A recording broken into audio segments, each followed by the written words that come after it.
Hello guys, இன்றைக்கி நம்ம வந்து இந்தியன் பைக் கேமிங் சீரியலில் 3 தரமான அப்டேட்டு. இப்போ தான் நம்ம ஜிம் முடிச்சுட்டு கீழே இறங்குறோம். வாங்க காய்ஸ், நம்ம வந்து இப்போ 3 தரமான அப்டேட் வந்து பார்த்துடலாம். வாங்க. மொதல் அப்டேட் வந்து எனக்கு வந்து நியூ கார் வந்து லான்ச் பண்ணியிருக்காங்க. அதோட சீட் வந்து 991.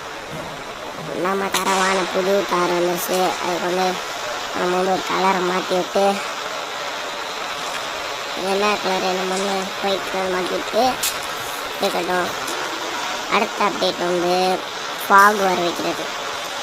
ஃபாகோட இது வந்து 999. ஃபுல்லாக ஃபாக் வந்துடுச்சு. ஃபுல்லாக புகமூட்டமாக இருக்கும். இப்போ வந்து ரெயினோட சீட் கோடு வந்து திருப்பி 999 போட்டோம்னா ரெயின் வந்துடும். வாங்க, இப்போ நம்ம இந்த ரெயினில் வந்து நம்ம போகலாம். வாங்க, கார தரமா மறக்காம சர்ப்ரைஸ் பண்ணுங்க.